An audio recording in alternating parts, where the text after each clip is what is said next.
The summons. The morning sun cast long shadows across the Geneva skyline as Ambassador Sarah Chen stood before the massive windows of the Earth Defense Council headquarters. At 42, she had negotiated peace treaties on 3 continents and resolved trade disputes that could have led to wars. But nothing in her experience had prepared her for what lay on the conference table behind her. The object was beautiful in its alien simplicity. A crystalline dodecahedron, no larger than her fist, pulsed with an inner light that seemed to respond to the rhythm of human heartbeats nearby. It had appeared 3 days ago in Earth's outer solar system, transmitted its message in perfect English, Mandarin, Arabic, and 17 other human languages, then waited.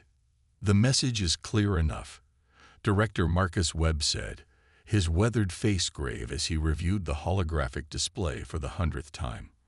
"The Galactic Confederation has been watching us. They know we've achieved faster than light travel. And now they're offering us a chance to join them." Sarah turned from the window, her dark eyes reflecting the alien device's glow. "But only if we can prove we're worthy. 1 representative, 1 chance, no do-overs." The message had been elegant in its directness. Humanity had reached the threshold.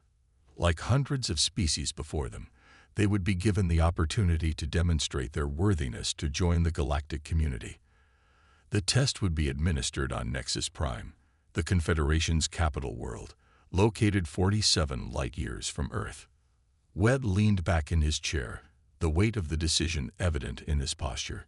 "Sarah, you've handled first-contact scenarios in our simulations better than anyone. You speak 12 languages fluently. You understand cultural nuances better than our best anthropologists, and you've never failed to find a peaceful solution. This isn't a simulation, Marcus." Sarah's voice carried the quiet confidence that had made her Earth's most respected diplomat. "This is the future of our entire species." Captain Elena Rodriguez, commander of the prototype Starship Horizon, spoke from her position near the tactical display. "The ship is ready, Ambassador. We can reach Nexus Prime in 6 days using the new quantum drive." But Sarah would be going in alone. The message was specific about that. Sarah nodded, having studied every word of the alien communication.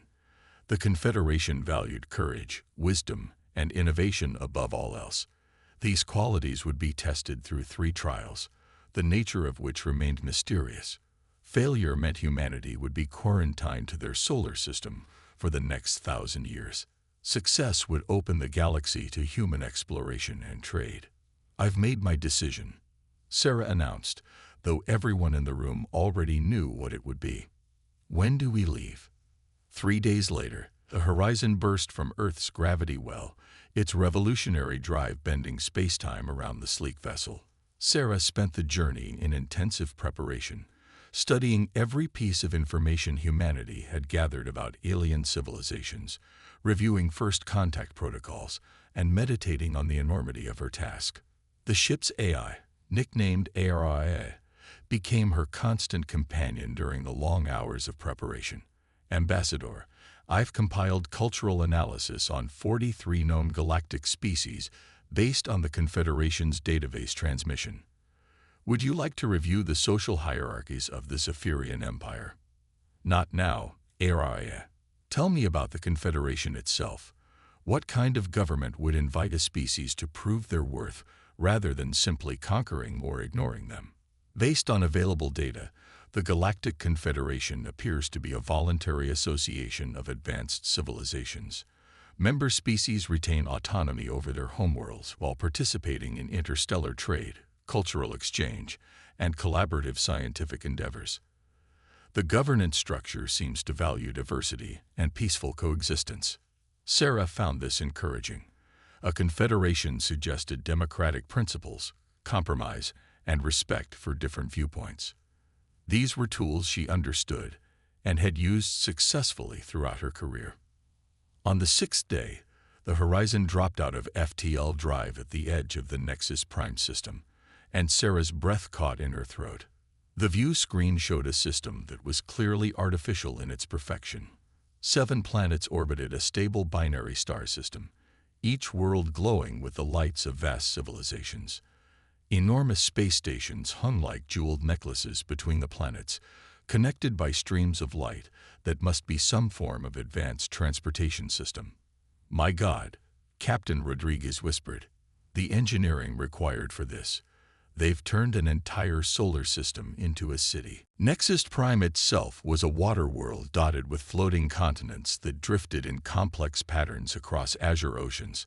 As the horizon approached, following the approach vector provided by orbital control, Sarah could see that each floating landmass was a different architectural style, representing the various member species of the Confederation. The landing was smooth, touching down on a crystalline platform that seemed to grow from the ocean itself. Sarah stood at the airlock, wearing her finest diplomatic uniform, a simple but elegant design in deep blue with the Earth insignia proudly displayed. She carried only a small satchel containing her personal effects and a single item from Earth, a small potted bamboo plant that had belonged to her grandmother. The platform rose slowly from the ocean's surface, carrying the horizon toward a massive structure that seemed to be part building, part living organism. Organic curves blended seamlessly with geometric precision, and Sarah realized she was looking at architecture designed by minds that thought in ways completely foreign to human experience. As the platform docked, Sarah took a deep breath and activated the universal translator that had been provided with the original message. The airlock hissed open, and she stepped onto the surface of an alien world. The delegation waiting for her was unlike anything in humanity's imagination. At the center stood a being that appeared to be made of living crystal, its faceted surface reflecting rainbow patterns that shifted with its movements. To its left, a creature that resembled a massive tree with hundreds of eyes, scattered across its bark-like skin, observed her with what might have been curiosity. On the right, something that looked like a fusion of liquid mercury and electricity flowed in a vaguely humanoid shape. But it was the being directly in front of her that commanded attention. Tall and elegant, with skin that seemed to shift between silver and gold, it had 4 arms and eyes that contained the depth of ancient wisdom. When it spoke, the universal translator rendered its voice as cultured and precise. "Ambassador Sarah Chen of Earth, I am Evaluator Zixthera of the Galactic Confederation. You have traveled far to stand before us. Are you prepared to demonstrate that humanity deserves a place among the stars?" Sarah bowed respectfully, a gesture she had chosen carefully after studying the greeting customs of various civilizations. "Evaluator Zixthera, I am honored to represent my species. Humanity is ready to prove our worth and to learn from the wisdom of the Confederation." Zixthera's 4 arms moved in what might have been approval. "Your humility is noted, young species. Many who come before us arrive with arrogance, believing their technological achievement alone qualifies them for membership. You show wisdom in recognizing there is much to learn." The crystal being stepped forward, its voice like the sound of wind through caverns. "I am Archive Keeper Shelneth. The trials you will face have been administered to species for millennia. Some pass, some fail, but all are forever changed by the experience. The tests will challenge not just your intellect, but the very essence of what makes your species unique." Sarah felt a chill of anticipation mixed with determination. What exactly will these trials involve? The tree-like being rustled its leaves, which the translator rendered as a dry chuckle. "If we told you, they would not be tests of your true nature, would they? I am Growth Singer Veltar, and I have observed many species face these challenges. Some approach with fear, some with anger, some with cold calculation. Your approach will determine not just success or failure, but how the galaxy will remember humanity." The Mercury-like entity flowed closer, its voice like distant thunder. "I am Current Rider Fluxera. The trials begin at first light tomorrow. Tonight, you will rest and prepare. Use the time wisely, for once the testing begins, there will be no pause, no respite, and no second chances." As Sarah was led through corridors that seemed to shift and adapt around them, she caught glimpses of other beings from species she couldn't begin to identify. Some nodded respectfully, others observed with cool scientific interest, and a few seemed to emanate what she could only interpret as encouragement. Her quarters were surprisingly comfortable, designed with an understanding of human physiology that suggested the Confederation had been studying Earth for longer than they'd admitted. The large window looked out over the alien ocean, where bioluminescent creatures created patterns of light in the depths below. That night, as Sarah prepared for the most important day in human history, she thought about her grandmother's words. When facing the unknown, remember that courage isn't the absence of fear. It's the decision to move forward despite it. Tomorrow, she would discover what it truly meant to represent humanity among the stars. The test of worth. Dawn on Nexus Prime painted the sky in shades of violet and gold as Sarah stood before the entrance to the testing chamber. She had slept little, spending the night in meditation and final preparations. The bamboo plant from Earth sat on her quarter's windowsill, a small reminder of home and the billions of people whose future rested on her performance today. Evaluator Zixthera greeted her with a gesture that might have been encouragement.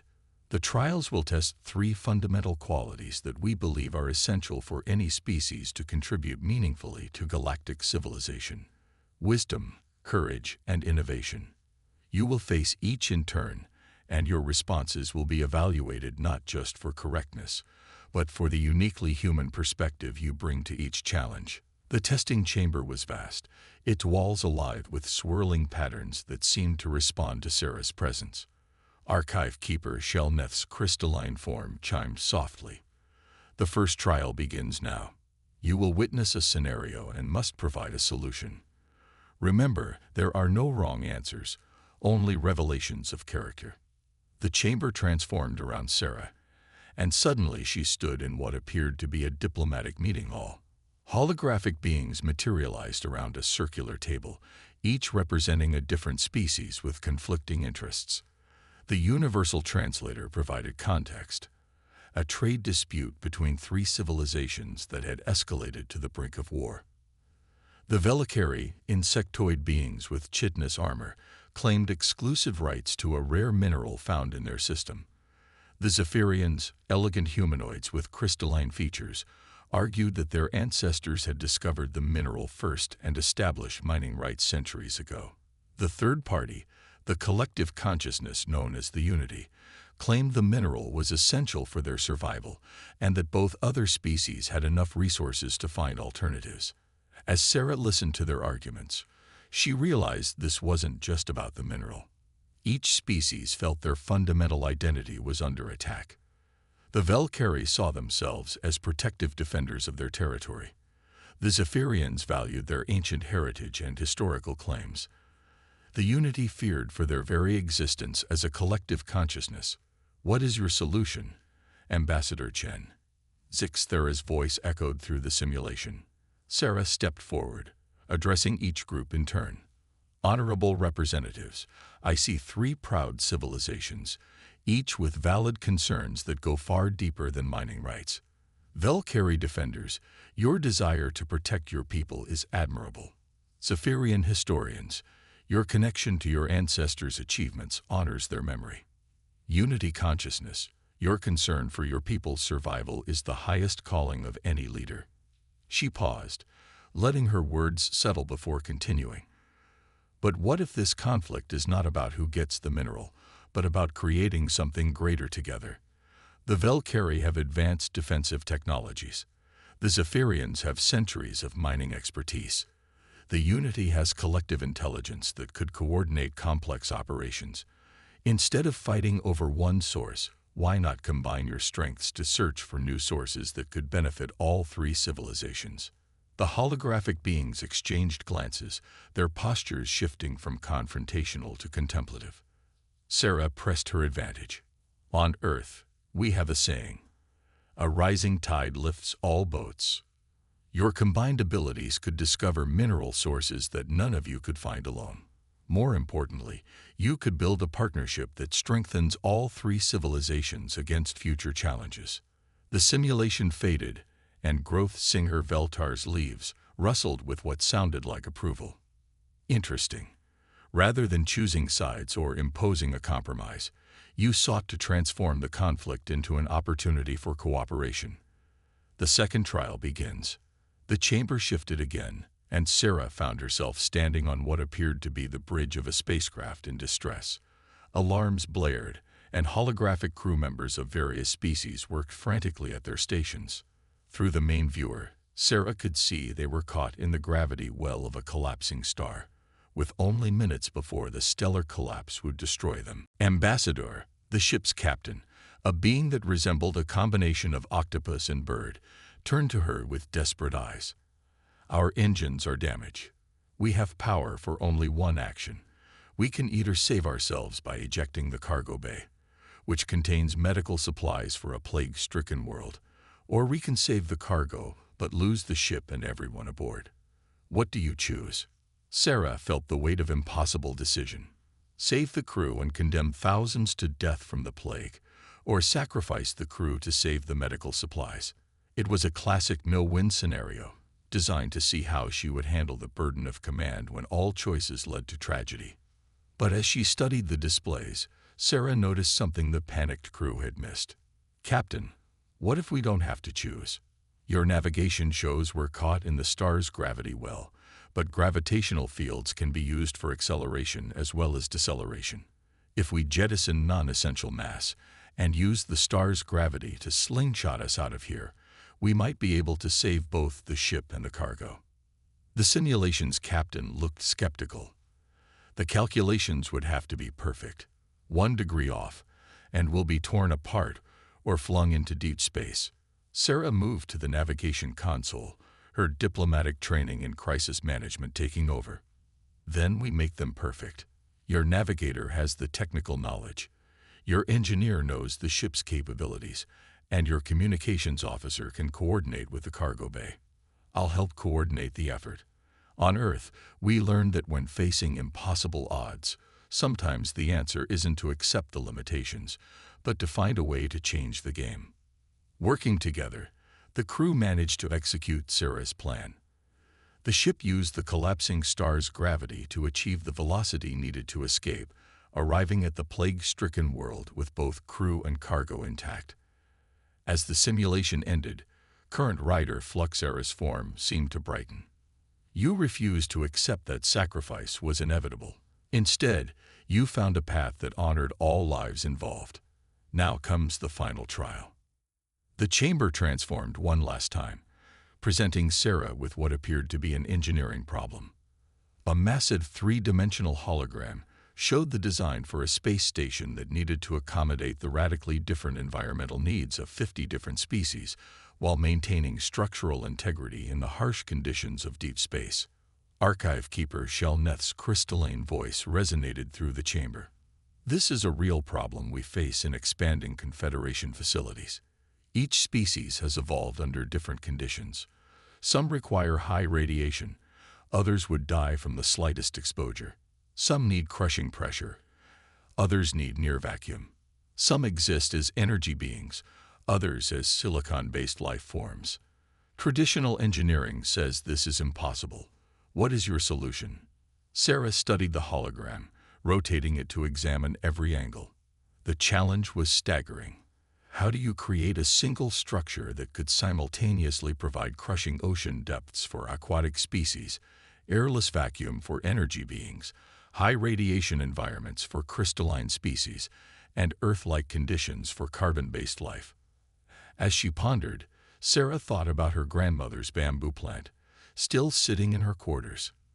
Bamboo was remarkable not because it was the strongest material, but because it was the most adaptable. It bent without breaking, grew in almost any condition, and could be shaped to serve countless purposes. What if we're thinking about this wrong? Sarah said suddenly. We're trying to create one space that serves everyone, but what if instead we created a space that could become anything? On Earth, we have a concept called smart materials that can change their properties based on need. What if the station itself could adapt?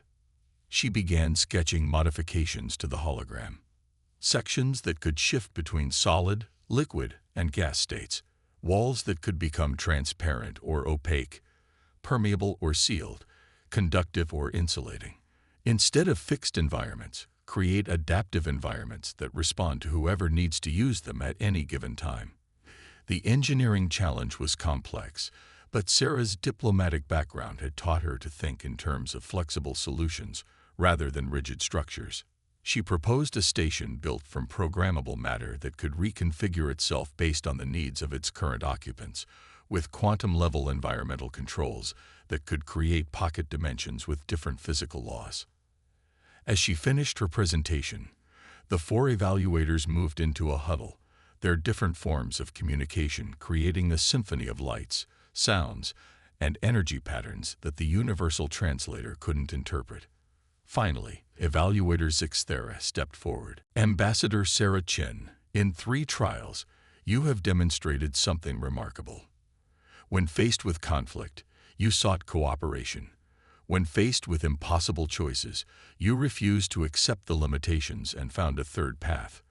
When faced with an engineering challenge, you thought not in terms of rigid solutions but adaptive possibilities. These are not just good answers, they represent a fundamentally different way of approaching problems. Growth singer Veltar rustled with what Sarah now recognized as excitement. Most species approach our tests with the mindset of their own civilization. They solve problems the way their people have always solved them. But you consistently stepped outside conventional thinking.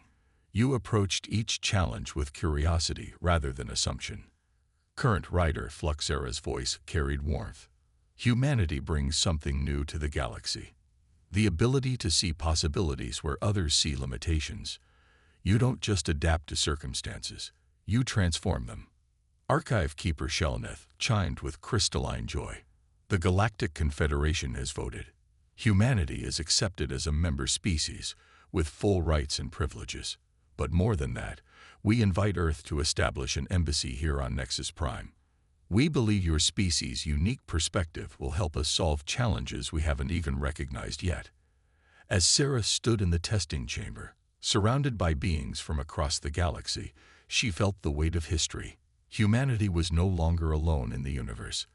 They had earned their place among the stars not through conquest or superiority, but through the very qualities that made them human: curiosity, adaptability, and the stubborn refusal to accept that any problem was truly unsolvable. The journey back to Earth felt different now. Sarah carried with her not just the news of humanity's acceptance, but detailed star charts, technology exchanges, and invitations for Earth scientists, artists, and diplomats to begin the great work of building bridges between civilizations. As the horizon approached Earth, Sarah stood once again at the observation deck, looking out at the blue marble that had given birth to a species now destined for the stars. In her hands, she held her grandmother's bamboo plant, its leaves green and healthy despite the long journey. "We did it," she whispered to the plant, to her grandmother's memory, and to the billions of humans who would now inherit a galaxy full of possibilities. "We're going to the stars." The Earth Defense Council received their new ambassador with celebration, but Sarah's work was just beginning. As humanity's first galactic diplomat, she would spend the coming years establishing the foundations for a future where human curiosity, adaptability, and determination would help shape the destiny of civilizations across the galaxy. The age of humanity among the stars had begun, and it started not with weapons or conquest, but with one woman's willingness to face the unknown with wisdom, courage, and innovation. The galaxy would never be the same, and neither would humanity.